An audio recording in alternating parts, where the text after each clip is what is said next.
안녕하십니까. 오늘은 도마사 3장 27절에서 28절의 말씀으로 오직 믿음의 법으로니라 하는 제목으로 하나님의 말씀을 나누고자 합니다. 본 말씀. 그런즉 자랑할 때가 어디냐? 있을 수가 없느니라. 무슨 법으로냐? 행위로냐? 아니라 오직 믿음의 법으로니라.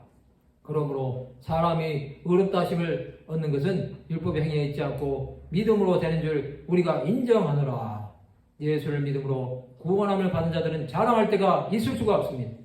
구원은 행위로 받는 것이 아닙니다. 오직 믿음으로 받는 것입니다. 사람은 의롭다 하심을 받을 수가 없습니다. 율법으로는 죄를 깨달을 뿐입니다. 그러나 믿음으로는 예수께 나갈 수 있는 것입니다. 율법 행위는 사람을 정죄합니다. 또 하나님께 나갈 수 없는 자라고 스스로 낙심하게 만들어버립니다. 그것은 사람으로 하여금 하나님과의 담을 쌓게 만듭니다. 이스라엘 백성들은 율법의 행위로 하나님께 나갈 수 있다고 생각했습니다. 그러나 그들은 율법조차 지키지 못한 것입니다. 또 스스로 선민이라는 우월의식만 가지게 만들었던 것입니다. 그러나 믿음으로는 누구나 구원함을 받을 수 있습니다.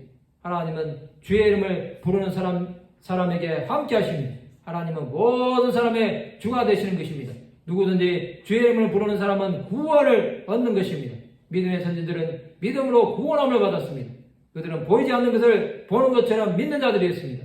노아, 모세, 여호수아 사사들, 선지자들은 구약시대의 사람들이지만 오실 메시아 예수 그리스도를 믿음으로 바라본 것입니다. 그들은 믿음으로 의롭다 하심을 받은 것입니다. 또 약속을 기업으로 받은 자들이 되었습니다. 하나님께서 예비하신 천국에 이들은 들어간 것입니다. 이들은 바랄 것이 없는 중에 바란 것입니다. 이방인이었던 기생나학과 룻은 믿음으로 예수 그리스도의 조상이 되는 축복을 받은 것입니다.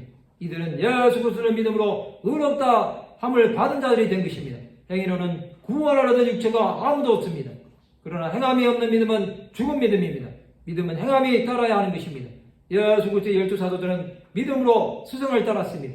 그들은 자신들의 모든 것을 버리고 예수를 위해 생명까지 바친 자들이 된 것입니다. 믿음은 이처럼 불가능을 가능하게 하는 것입니다. 그러나 그 믿음은 예수를 믿음으로만이 가능한 것입니다. 이렇게 전적인 순종을 하는 것은 그가 행하신 일을 믿는 것입니다. 수많은 하나님의 사람들이 믿음으로 승리하는 것을 볼 수 있습니다. 성도 여러분, 믿음의 법으로 의롭다 하심을 받는 자들이 되시기 바랍니다. 히브리서 11장 1절에서 2절에 보면 믿음은 바라는 것들의 실상이요 보이지 않는 것들의 증거니 선진들이 이로써 증거를 얻었느니라. 세상의 모든 것이 끝나는 날이 된다고 할지라도 믿음으로 나와 선한 싸움으로 승리하시기 바랍니다. 예수께서는 세상 끝날까지 함께 하시겠다고 말씀하셨습니다. 이것을 믿는 자들이 되어야 합니다. 말씀을 마치고자 합니다. 믿음으로 구원함을 받아 하나님의 뜻을 온전히 행하는 하나님의 백성들이 되시기를 주님의 이름으로 축원합니다.